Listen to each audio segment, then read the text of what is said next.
৩৫ বছর পর হতে যাচ্ছে রাকসু নির্বাচন। আজ মনোনয়নপত্র সংগ্রহের শেষ দিন। এ নিয়ে জানাতে রাজশাহী বিশ্ববিদ্যালয় থেকে যুক্ত হচ্ছেন সহকর্মী কাজী শাহেদ। শাহেদ, এ পর্যন্ত কতজন প্রার্থী মনোনয়নপত্র সংগ্রহ করলেন? এ নিয়ে কি তথ্য আছে আপনার কাছে, জানাবেন আমাদের। ধন্যবাদ তারা। ইতিমধ্যেই যে দুপুর 2টা যেহেতু বাজে, এখনো বিকেল 5টা পর্যন্ত মনোনয়নপত্র সংগ্রহের আজকের যে শেষ দিন, তার আগে আপনার মাধ্যমে দর্শকদের একটু জানাতে চাই যে ছাত্রদল তাদের যে 5 দফা দাবি দিয়েছে সেটি না হলে তারা এই রাকসু নির্বাচনে অংশগ্রহণ করবে না, এমনটি জানিয়েছে। ফলে নির্বাচন কমিশন, যিনি এফ নজরুল ইসলাম প্রধান নির্বাচন কমিশনার, তার নেতৃত্বে নির্বাচন কমিশনের সদস্যরা এই রাকসু ভবনেই তারা বৈঠকে বসছেন ঠিক 2টায়। প্রধান নির্বাচন কমিশনারের সঙ্গে আমরা কিছুক্ষণ আগে কথা বলেছি। তিনি যেটি বলছিলেন যে তারা বৈঠক থেকে এসে সিদ্ধান্ত জানাবেন গণমাধ্যমকে যে রাকসু নির্বাচন আদৌ পেছাচ্ছে নাকি নির্ধারিত সময়েই হচ্ছে, সেটি বৈঠক শেষে আমরা জানতে পারবো।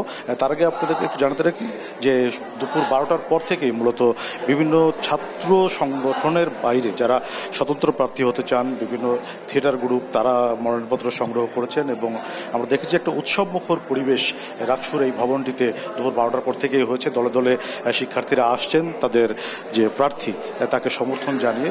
আমরা এখন পর্যন্ত যেটুকু খবর পেয়েছি যে কেন্দ্রীয় ছাত্র সংসদের যে 17টি ছিল গতকালকে, আজকে সেখানে আরও 5টি যুক্ত হয়ে 22 জন প্রার্থী সংগ্রহ করেছেন এবং হলগুলোতে গতকাল 102 জন ছিল। আজকের তথ্য এখন পর্যন্ত নির্বাচন কমিশনে এসে পৌঁছায়নি, তবে সিনেটের ছাত্র প্রতিনিধি হওয়ার জন্য 3 জন মনোনয়নপত্র সংগ্রহ করেছেন, এটুকু তথ্য এখন পর্যন্ত আছে।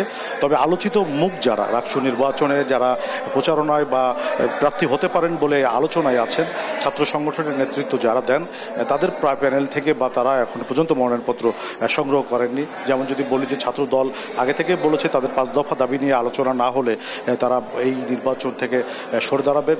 এছাড়া ছাত্র শিবির এখন পর্যন্ত কোনো রকম মন্তব্য করেনি এই বিষয়টি নিয়ে এবং তারা এখন পর্যন্ত মনোনয়ন ফর্ম সংগ্রহ করেনি। এছাড়া বাম ছাত্র জোটের যারা আছেন, 1-2টি পদে তারা প্রার্থিতা গ্রহণ করলেও একেবারে বহু সংখ্যক হিসেবে যেভাবে গ্রহণ করে প্রত্যেকবার আমরা দেখি, সেটি কিন্তু আজকে আমরা দেখছি না। এবং গত 2 দিন এর চেয়ে আজকে তো শেষ দিন, বিকেল 5টা পর্যন্ত চলবে। ফলে এখন উৎসবমুখর পরিবেশেই যারা আছে তারা মনোনয়নপত্র সংগ্রহ করছেন।